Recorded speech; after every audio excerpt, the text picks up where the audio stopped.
आकाशवाणी लखनऊ से प्रस्तुत है प्रादेशिक समाचार।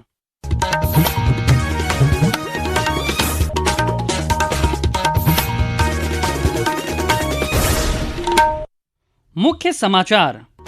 प्रधानमंत्री नरेंद्र मोदी ने आकाशवाणी से मन की बात कार्यक्रम में कहा कि एआई इम्पैक्ट समिट भविष्य में आर्टिफिशियल इंटेलिजेंस का उपयोग करने की दिशा में विश्व के लिए महत्वपूर्ण मोड़ हुआ साबित। प्रधानमंत्री ने मेरठ मेट्रो और नमो भारत ट्रेन को किया रवाना। मेरठ से लगभग 13,000 करोड़ रुपए की विकास परियोजनाओं को राष्ट्र को किया समर्पित। मुख्यमंत्री योगी आदित्यनाथ ने प्रधानमंत्री को आधुनिक भारत का निर्माता बताते हुए कहा कि ये परियोजनाएं विकसित भारत की नींव को करेंगी मजबूत। और प्रदेश भर के मतदेय स्थलों पर विशेष गहन पुनरीक्षण कार्यक्रम के अंतर्गत आज चौथे विशेष अभियान दिवस पर बीएलओ ने दावे और आपत्तियां की दर्ज। नमस्कार, प्रदेश के समाचारों के साथ मैं शैलेंद्र और अब समाचार विस्तार से। प्रधानमंत्री नरेंद्र मोदी ने कहा है कि इंडिया एआई इम्पैक्ट समिट भविष्य में विश्व स्तर पर आर्टिफिशियल इंटेलिजेंस की शक्ति के उपयोग की दिशा में महत्वपूर्ण पड़ाव साबित हुआ है। आकाशवाणी से मन की बात कार्यक्रम में प्रधानमंत्री ने बताया कि समिट के लिए नई दिल्ली में कई देशों के नेता, उद्योगपति, नवप्रवर्तक और स्टार्टअप क्षेत्र से जुड़े लोग एकत्र हुए। इस समिट में दुनिया को एआई के क्षेत्र में भारत की अद्भुत क्षमताएं देखने को मिली है। इस दौरान भारत ने 3 made in India AI model भी लॉन्च किए। ये अपने आप में अब तक की सबसे बड़ी एआई समिट रही है। प्रधानमंत्री ने बताया कि उन्होंने इंडिया एआई प्रदर्शनी में विश्व नेताओं को कई वस्तुएं दिखाईं। प्रधानमंत्री ने समिट की सफलता के लिए देशवासियों को बधाई दी।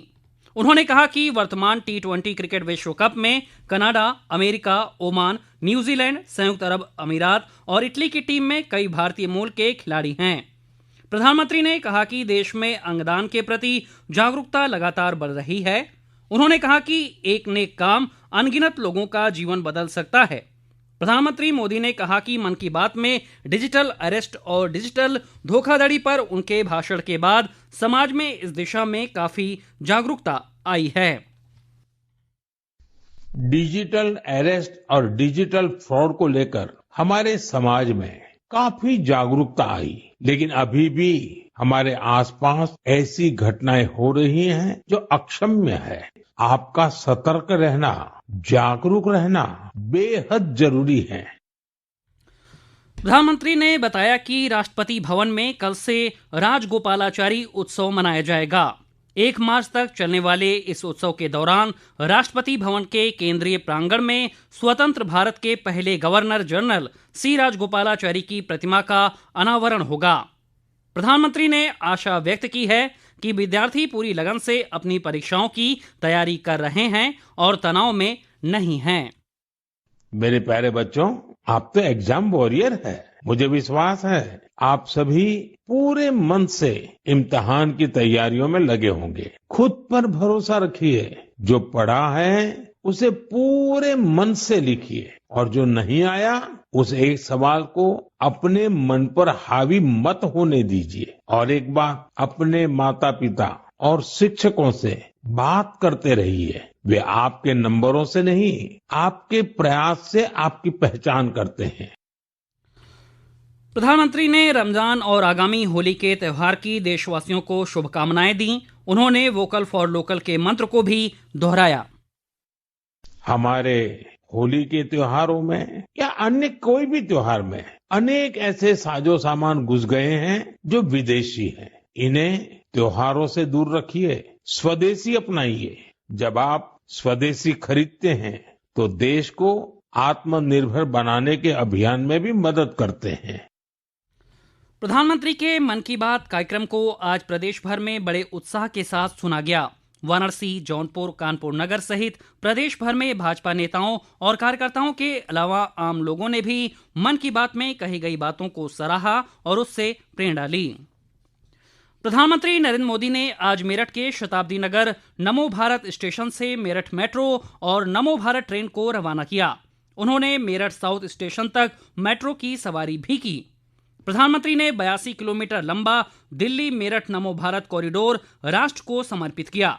उन्होंने देश की पहली नमो Bharat regional rapid transit system RRTS के शेष खंडों का शुभारंभ भी किया। 180 किलोमीटर प्रति घंटे की गति के साथ नमो भारत देश की पहली RRTS है। ये साहिबाबाद, गाजियाबाद, मोदीनगर और मेरठ को दिल्ली से जोड़ती है। प्रधानमंत्री ने मेरठ में लगभग 12,930 करोड़ रुपए की विभिन्न विकास परियोजनाओं को भी राष्ट्र को समर्पित किया। उन्होंने कहा कि इन परियोजनाओं से विकसित उत्तर प्रदेश और विकसित भारत के लक्ष्य को गति मिलेगी। विकसित भारत की कनेक्टिविटी कैसी होगी, ये उसकी एक शानदार झांकी है। शहर के भीतर के लिए मेट्रो और ट्विन सिटीज के विजन को गति देने के लिए नमो भारत जैसी आधुनिक ट्रेन, मुझे संतोष है कि ये काम उत्तर प्रदेश में हुआ है। प्रधानमंत्री ने कहा कि आज का कार्यक्रम भाजपा की डबल इंजन सरकार की प्रगति को दर्शाता है और उनकी सरकार सभी परियोजनाओं को पूरा करने के प्रति समर्पित है। नमो भारत या मेट्रो सेवा दोनों का शिलान्यास करने का अवसर आप सबने मुझे दिया था और आज मुझे ही इनके लोकार्पण का भी सौभाग्य मिला है। मैंने मेरठ मेट्रो में सफर किया। इस दौरान मेरी स्कूल कॉलेज के अनेक युवाओं से और अन्य यात्रियों से बातचीत हुई है।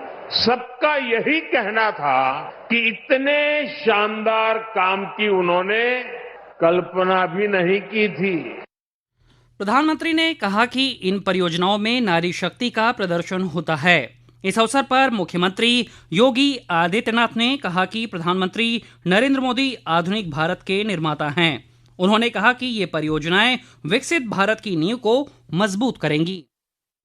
रैपिड रेल को उद्घाटन करने के साथ साथ अपने आप में एक मॉडल है कि मेरठ को इस नमो भारत ट्रेन के साथ मेट्रो की भी एक नई उपहार होली के ठीक पूर्व आदरणीय प्रधानमंत्री जी के द्वारा आज यहां प्रदान किया जा रहा है। यह उपहार विकसित भारत की उस नींव को सुदृढ़ करने का एक नया माध्यम हम सबके सामने है, जिसमें अत्याधुनिक इंफ्रास्ट्रक्चर के माध्यम से भारत की ताकत दिखती है।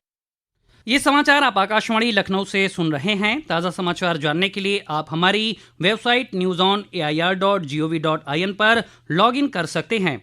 इसके साथ ही आप प्रादेशिक समाचारों का ये बुलेटिन हमारे YouTube channel news on AIR Lucknow पर भी सुन सकते हैं।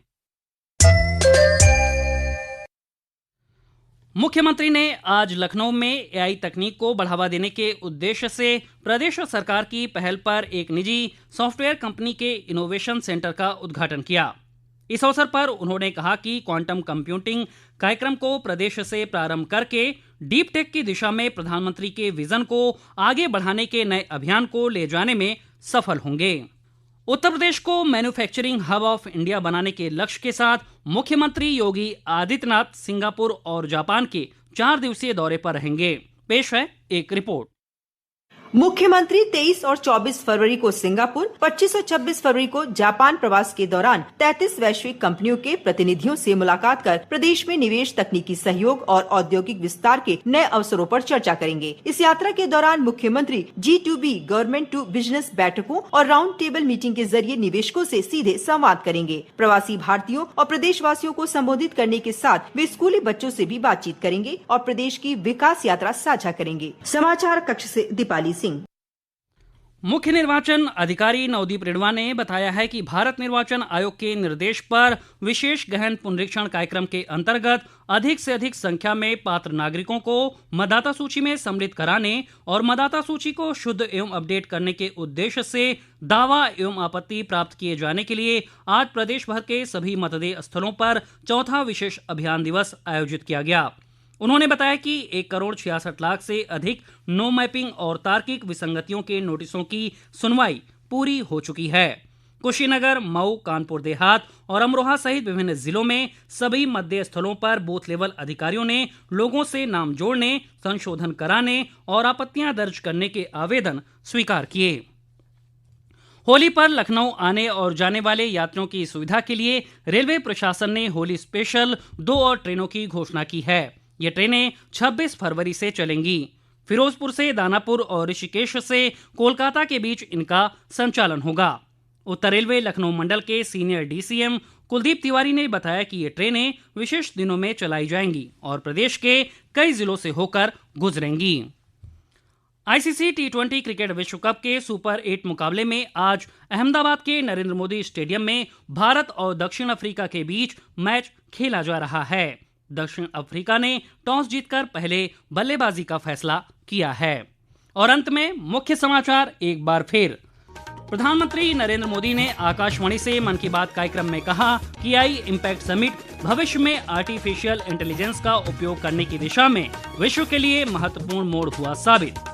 प्रधानमंत्री ने मेरठ मेट्रो और नमो भारत ट्रेन को किया रवाना। मेरठ से लगभग 13,000 करोड़ रुपए की विकास परियोजनाओं को राष्ट्र को किया समर्पित। मुख्यमंत्री योगी आदित्यनाथ ने प्रधानमंत्री को आधुनिक भारत का निर्माता बताते हुए कहा कि ये परियोजनाएं विकसित भारत की नींव को करेंगी मजबूत। और प्रदेश भर के मध्य स्थलों पर विशेष गहन पुनरीक्षण कार्यक्रम के अंतर्गत आज चौथे विशेष अभियान दिवस पर BLO ने दावे और आपत्तियां की दर्ज।